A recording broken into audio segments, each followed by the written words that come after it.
Hello, everybody. This is David Weber. This is COM 105. It is Thursday, the 24th of September. And actually, I'm here alone. This is not being recorded in class. What happened was class just ended a few minutes ago, and I discovered that the recording of the session was somewhat compromised. So I'm just going to do it again, do the lecture again. Let's see if I can do it in maybe 20, 25 minutes. I think it's going to be difficult, but we won't have breakout rooms and so forth. Or questions. So I think we can maybe compress it as much as possible. All right, so we started by reminding you, or I started by reminding you that this past Tuesday, a couple days ago, we ended by talking about identity, cultural identity. We talked about when people form into groups, it doesn't matter how small or how large, 3, 4 people, 3 or 4 million people. These groups generate agreements about what is going to be absolutely important, absolutely most important to always focus on as a member of the group. And these agreements are called values or cultural values. And the idea here is that if you have a group of any size, some behaviors, some concepts, some ways of thinking are going to be more important than others. So if you're a member of that 320 million strong group called US Americans, you're going to probably more or less agree with all the millions and millions of other Americans currently and through history who more or less agreed that liberty or freedom, call it what you will, is very important to preserve, to pursue, and to take seriously. And by the way, the larger the group, the less likely it is that all members are going to agree on a given value. So we're talking trends here. We're talking general direction here. The smaller the group, more likely that there's going to be, indeed, agreement, shared agreement. But the larger the group, a little bit of that erodes. Generally speaking, however, though, if you pick 100 Americans, US Americans, and you say, is freedom an important thing? Most of them are probably going to go, yeah, you bet, leave me alone, let me live my life. That's different from members of a different national culture. For example, in Japan, I lived in Japan for several years, and I can tell you that liberty and freedom, those concepts, don't come up for discussion very much. Now, Japan is a democratic country. They have free and fair elections. In that respect, they're similar to us, or we're similar to them. But it's just that freedom and liberty are not a specific cultural value.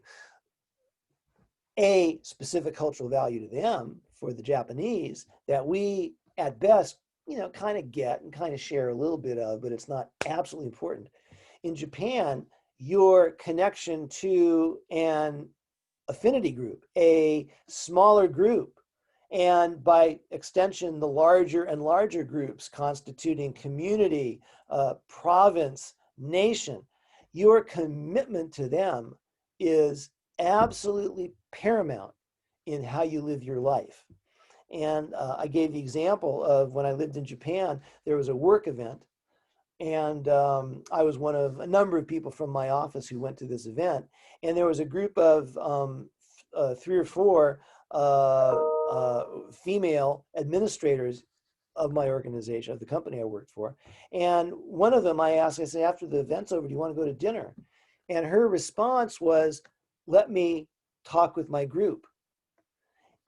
And she didn't go to dinner because the idea was it was more important for her to kind of affiliate with her group and maintain that affiliation that evening because she started out with them rather than go to dinner. Now, in an American frame, in an American office event, if one person says to another member, hey, you want to go out to dinner after this event, the person who received the invitation, might walk over to the 2 or 3 people that he or she came with and go, hey, I'm going to go out to dinner with so-and-so. And they say, hey, cool, see you Monday. Because that commitment to the group is not as strong a driving value as it is in Japan. So that's where we kind of left off on Tuesday. Now, we also, you also will recall that I've been using some strange sounding language in talking about culture and identity. For example, I talk about doing being, or to do being a cultural identity. I wanted to just take a moment today and say, yeah, it sounds weird. It's the language of the discipline. It's the language of the field, communication studies. And just like any academic discipline, we have our own language, our own way of talking about things. Psychology has its way of talking about things. Sociology has its way of talking about things. Anthropology, et cetera, down the line. And we have ours. So I want you to hear how I'm using some of this language today, because I will be expecting you and testing you on your ability to use that language yourself. That's called talking the talk of communication. And, to a certain extent, we could say this entire course is about answering the question, how can I think about whatever this phenomenon is from the perspective of communication studies? Um, so happens that everything that happens in the interactional world we inhabit can be described in communication-oriented terms. And part of the challenge of being a communication studies major is to learn how to unpack, explain what's going on around you when people are interacting, what's going on in explicitly communication-oriented terms, not psychological terms, not social psychological terms, not sociological terms, but communication-oriented terms. So there you have that. Now let's move on.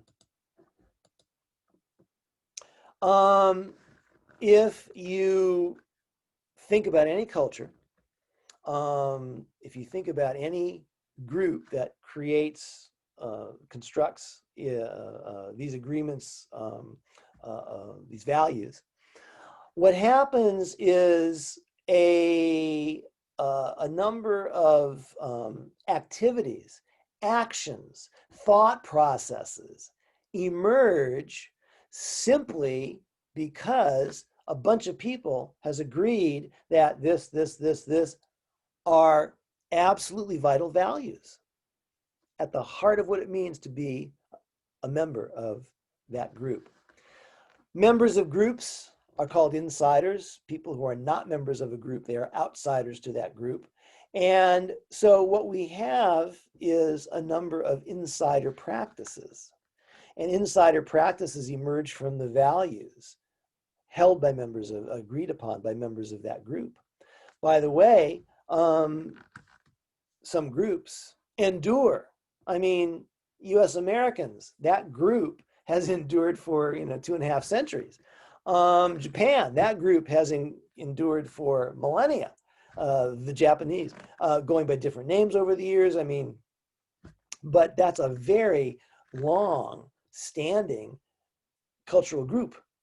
And many of the values that are adhered to by insiders today were also adhered to and appreciated and supported by insiders 2 millennia ago.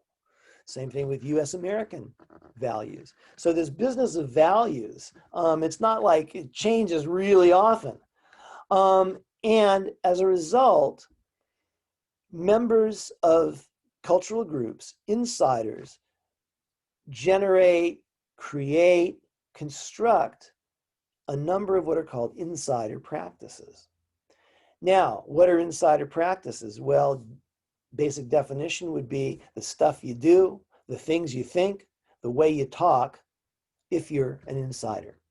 So we can divide it into 3 categories. Material culture is one. Second category is cultural practices. And 3 would be cultural discourses. Now let's talk about each of those. Material culture, think about that as stuff, objects, 3-dimensional things that you can see, you can touch, you can hear. Material culture might be distinctive costumes. I gave the example of visiting Norway in 2018 on what turned out to be It's National Day. It's equivalent of our 4th of July. And I was in Norway for about, I don't know, gosh, 2 weeks, 3 weeks. So they have this huge parade in Oslo, and everybody on that one day every year, not everybody, but many, many people, I don't know, probably 65% of the people I observed, dress in costumes, native garments from the region where they grew up. Not every single person, and I certainly didn't. I was just wearing my clothes. But it's very common. So you look down the street and there's someone dressed a certain way, there's another person dressed another way, and they all represent different regions of the country. Now I don't know Norwegian costume well enough to be able to say, oh yeah, he's from the north, she's from the south, but they could, because they've learned how to identify, um, the meaning of certain costumes. But the point is, insiders to the large group, I don't know, 8 million people, 10 million people, that caught three, I don't know what it is, the population of Norway, that would be examples of material culture. Material culture could include a flag. When I traveled in Switzerland a number of years ago, I noticed how common it was to see the Swiss flag, which is a wet red squarish background with a white plus sign on it. We fly the American flag quite a bit here. They fly the Swiss flag even more often than we fly the American flag. All over the place. That's material culture, the flag.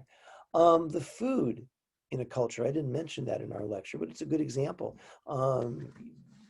Most cultures have distinctive foods. Some cultures don't. I mean, if you have a group in COM 200 and you construct a culture of that group, it probably doesn't have too much to do with food. But when you talk about ethnic cultures, when you talk about national cultures, some of the material culture is going to be food items. Cultural practices, these are what we probably would most readily think of as communication-y, communication-ish. Cultural practices means such things as the gestures that insiders use, the gestures that insiders know. Possibly we could sort of import the clothing example from material culture. We could possibly import that into cultural practice because, the garments you wear express messages. Other cultural practices would be distinctive vocabulary, distinctive ways of distinctive ways of communicating over distance. So you've probably heard of yodeling. Yodeling started in places where there were very large gaps between settlements. So you've got Swiss yodeling, you've got Appalachian yodeling. These are mountainous, hilly areas where if you wanted to communicate, express yourself over distance, you had to learn how to do it in a certain way. And that's how yodeling kind of emerged. And now yodeling has become sort of a folk art, if you will. But you can hear some differences between Swiss yodeling and Appalachian yodeling. But it's a cultural practice. It's an approach to communicating specifically across long distance, where talking is not good enough, and technological support for broadcasting your voice wasn't yet invented. Cultural discourses. Cultural discourses would be how you talk about values distinctive of your culture, how you talk about the other insider practices. Cultural discourses could be the stories that are distinctive of your culture. We talk about folk tales. Well, those are cultural discourses. Those three together, material culture, cultural practices, and cultural discourses, those are the elements of culture, the insider practices that really constitute a culture. And one of the things that we want to do is we construct ourselves as a member of a culture, or I should say, let me start out a little bit before that. We seek to construct ourselves as a member of a culture. And that is called, I'm sorry, and you either do that competently or you don't do it competently. But if you can competently construct yourself as a member of a culture, that means that other members of the culture will recognize you as as an insider. Think about how, when we talk about geeks in high school, they sit over there at lunch, they sit over there and they talk about this crazy stuff. What's really going on there is there's this mainstream, uh, uh, there's this measure of what mainstream competence as a member of that cultural group, the high school community, that high school community, very similar to other high school communities. But there's kind of this sense of there's a certain way of talking about topics that are popular to be talked about. There are certain communication practices you perform. There are certain material cultural items that you do or don't use. And if you do all of that right, you're going to be considered a competent member of that community, that high school community. If you don't, you're not going to be considered a competent member of that community. You're going to be considered, even though you're enrolled in the school, you're going to be thought of as an outsider. And that's that table over there, And we see this all the time in high school communities. We have, the popular kids sit here, the geeks sit over there, the goths sit over there. What's really going on is that mainstream group ostensibly has their finger on how to be a really competent member of this cultural group, and those other sort of marginalized groups don't. And by the way, you kind of see that for real in many high school lunchrooms. The popular kids and the kids who are, fairly popular, they sit sort of toward the middle, and it's those other groups that are on the margins. So you see this played out. Someone has said life is really just high school, but with adults. And that may be kind of true. So if you didn't like high school, I don't know what to tell you. Okay. Some insider practices, you're not permitted to perform them if you're an outsider. And if you try to perform them, you're going to be marginalized. And I gave the example the other day of two people who were members of the military. Let's say a Marine and a sailor. And they're members of the large group, the military, the US military. The sailor can tease the Marine can tease the sailor can say to the Marine, hey, you guys, you know why they have Marines on board ships, right? Well, the Marines want to give us sailors someone to dance with. That's one of the jokes that the sailors tell about Marines. And the Marines talk about the sailors. The Marines will say, oh, yeah, hey, you're in the Navy, you're a sailor, yeah. Hey, thanks for taking us everywhere that we actually have to do the fighting. So they tease back and forth. And then if a civilian comes in, and the civilian looks at the sailor and starts teasing the sailor about being a sailor, both the sailor and the Marine are going to say to the civilian, hey, you can't do that. You're not a member of this large group called the military, so you can't pretend to be a member of the smaller group teasing a smaller group within that larger group. So that practice of teasing that I was just describing, it's not accepted as something you can do because you're certainly not a member of either of the smaller groups, and you're definitely not a member of the larger group as well. So you just have to be careful when you try to do being a member of a group to which you are technically an outsider. Now, that said, there are people in the world who are very effective at being members of a group to which they're outsiders. And they may not be successful in being everything they have to do being to be a member, but they at least can do being effectively enough to be perceived as an ally of the cultural group. So I knew a guy in Japan named Phil. I worked with Phil, and Phil had come to Japan with the U.S. Army in his youth, and he was stationed in Japan for a couple of years, and he ended up really falling in love with Japanese culture. He became an expert in some Japanese martial arts, even to the point where he became a teacher of those martial arts. He married a Japanese woman. They had a couple of kids. He could speak fluent Japanese so fluently that when he was on the phone with a Japanese person, very seldom would the Japanese person recognize that he was a gaijin, meaning a foreigner, a non-Japanese. So Phil had really become effective at being an insider in the to the large cultural group called the Japanese.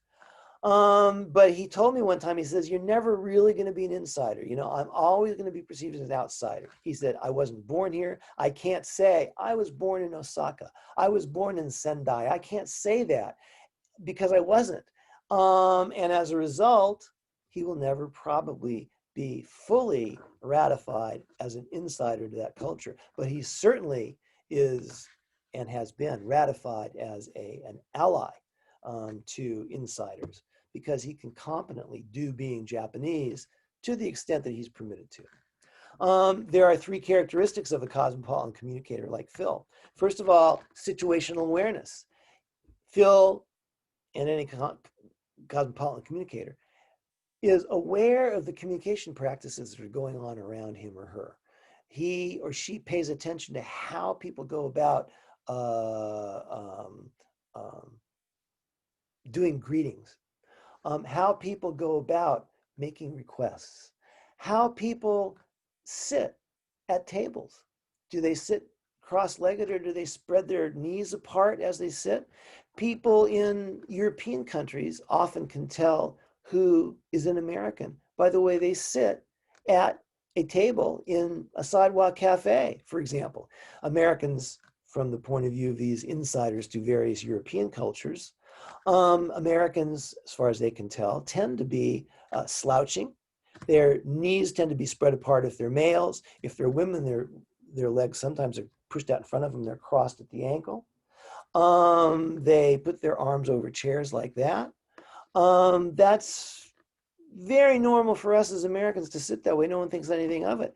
But what we don't realize is those are some, you know, somewhat distinctive practices of arranging your body in space, cultural practices that have to do with the nonverbal elements of arranging your body in space and on furniture. And it's different if you're Dutch or if you're French or if you're German or if you're British. You do it differently, and you can tell when someone is doing it, quote, in the American style. So that's situational awareness. If I pay attention to how people are sitting, I then can say, you know, I better not slouch. I'd better sit up straight because everybody seems to be sitting up straight. I want to be able to, as much as possible, do being an insider to this culture. Well, that's the kind of thing that comes from situational awareness. Cognitive complexity means there's more than one way to make sense of something you observe. The example that I always like is when I lived in Indonesia for a couple of years. I lived in a barracks type of situation, and we had room boys who were young Indonesian males who would come into the rooms in the barracks and clean them up for us, like once a day or a couple times a week, whatever it was. And they used to come over, and then most of these guys wore flip-flops or sandals, and they would take off their flip-flops and place them just inside the door. And then they walk around the room cleaning up, straightening up, all that stuff.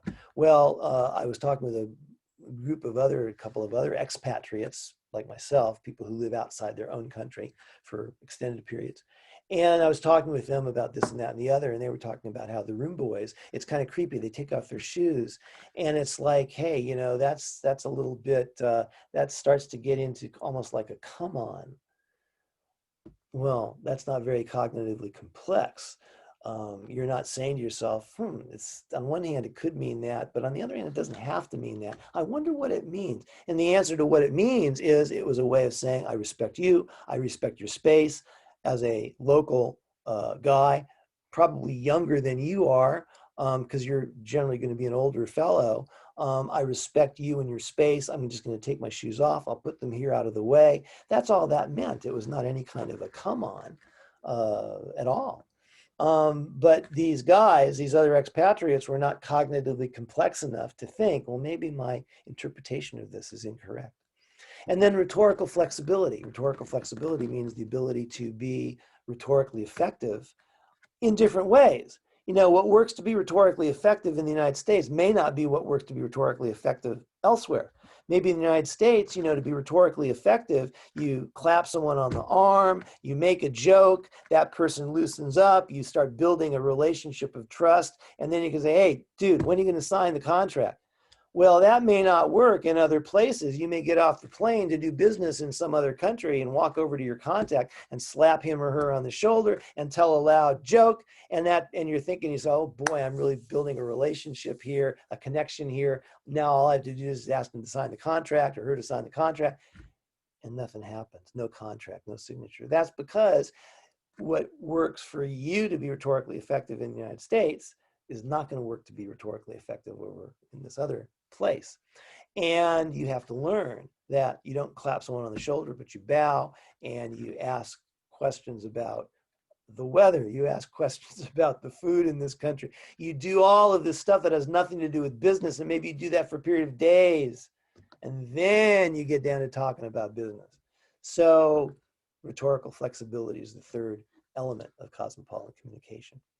Now, I want to end by talking about insider practices that are distinctive of the identity group called UNCW Communication Department.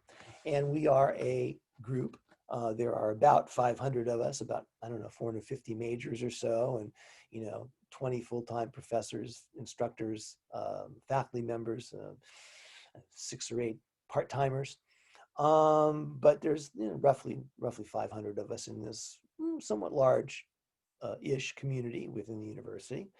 And we have some insider practices that you wouldn't find in other departments. So one insider practice, I'm sorry, let me start over again. These insider practices emerge from cultural values because as a cultural identity group, as a culture, as a bunch of insiders, we have cultural values that we have agreed are important. The current group of us in this department, the current 500 of us didn't invent these values. These values have been carried forward into our lives. They got started some number of years ago, even before I came here, and I've been here 20 years. But one of the cultural values is the importance of theory and praxis. So, some departments put a great emphasis on theory, a great emphasis on ideas alone.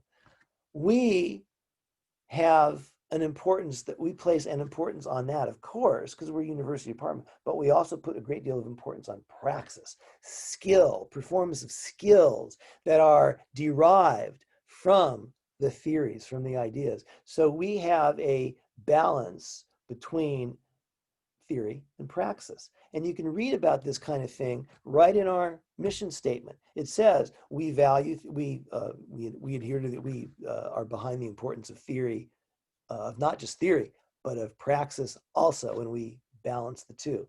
Another value of the department is that we embrace our discipline's roots in humanities and social science. So what does that mean? Well, as you know from earlier in the semester, the study of what we now call communication originated as the study of rhetoric, public speaking at the time only, several millennia ago in ancient Greece and the Mediterranean area generally. And as the decades and centuries unfolded, that study was kind of connected to what's called the humanities. And the humanities is an umbrella term for literature, foreign languages, history, philosophy. Those are the humanities. And we have roots in the humanities world. But then in the 19th century, social science started to emerge. Now, these social sciences of renown are psychology, sociology, social psychology. Those are the social sciences.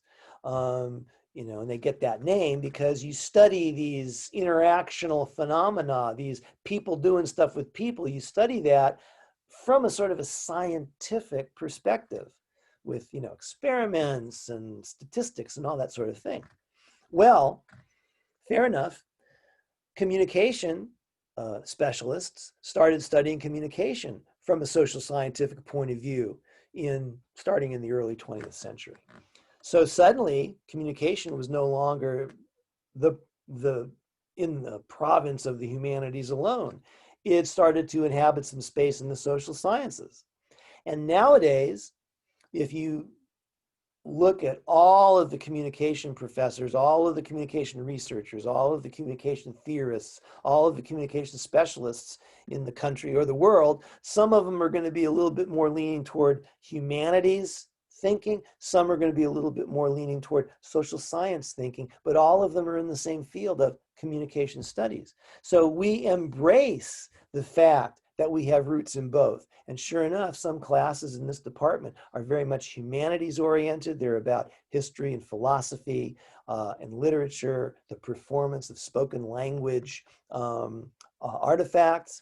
And others are more about social science, qualitative research methods, quantitative research methods. COM 200 is a little bit more oriented towards social science than to humanities, although there is a little bit of humanities-oriented research that you will learn about in COM 200, because that's the purpose of COM 200. It's to acquaint you with the territory of communication research methods. So our department says, we're not a social science department. We're not a humanities department. We embrace our roots in both. And many communication departments would never say that around the country. Many communication departments will say, we're a humanities department, period, the end. Social science, that's not for me. And then other departments, it's the other way around. Social science, that's who we are. Humanities, that's too soft. But we embrace our roots in both. So those are just two values, the importance of theory and praxis and embracing our roots in humanities and social science. Those are two cultural values of this culture called the UNCW Communication Studies community. Now, cultural practices, talking the talk of communication.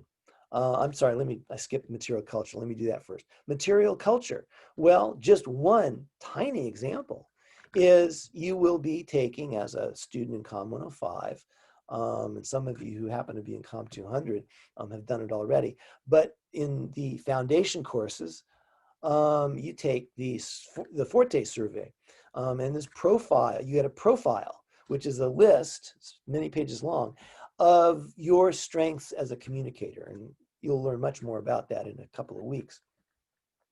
Other departments don't have Forte. Some units on campus do. They're not necessarily academic departments.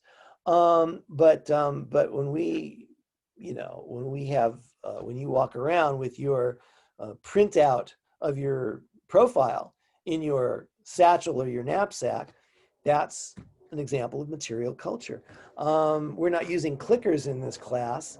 We do, in the pre-COVID world, in the classroom, I used to use clickers to take attendance. Not doing that this semester. But clickers were material culture for the communication department. Now, I grant you, other departments use clickers. Not every single department, but political science and one or two courses, they use clickers. But material culture is a clicker. It's not absolutely unique. It's not unique to the comm department, but certainly is distinctive of us. Because if you walk around the clicker in your purse or satchel and you pull it out and put it on the table, if you're hanging out at the library, someone sees that clicker, it's entirely possible he or she might say, oh, are you a comm major? My roommate's a comm major. I'm a bio major. My roommate's a comm major, and he's got a clicker, or she's got a clicker just like that. So material culture of the comm department. Cultural practices. Well, the best example is very simply talking the talk of communication. So when you talk about various interactional phenomena, you talk about it in a way that is like how a communication specialist should talk about things. You use the vocabulary you're learning. You don't borrow the vocabulary of psychology. It's wonderful vocabulary. I love psychology. I have friends in the psychology department. Communication over the years has borrowed theories from psychology and social psychology. But ultimately, we in the world of communication talk the talk of communication studies. We don't talk the talk of other disciplines. Even if we can, we don't rely on those that vocabulary solely to talk about things. We have our own. So that's just an example of cultural practices, using the vocabulary of our discipline. Cultural discourses, well, it's how we talk about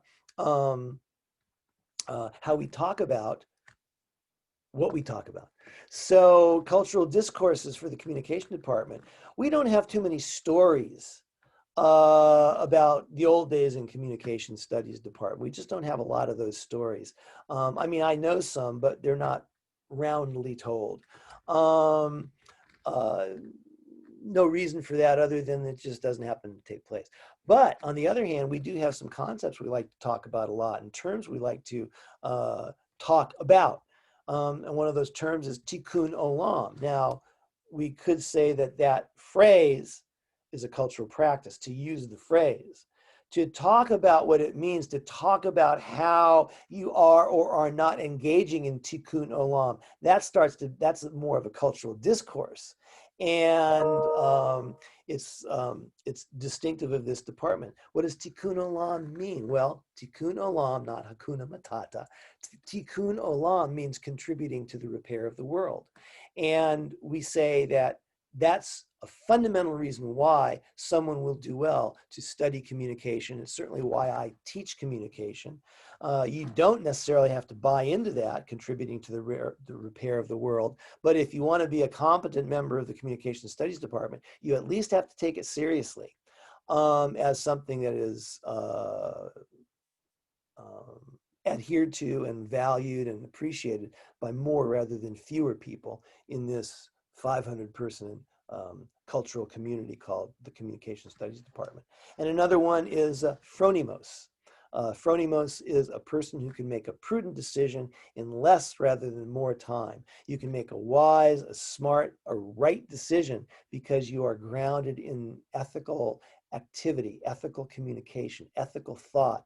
And if you are, it's much easier to make a decision because you know what the right way to do something is and you know what's unethical, so you don't make that choice. So phronimos, tikkun olam, talking about those things, talking about what it means, those are examples of cultural discourses in the Communication Studies Department.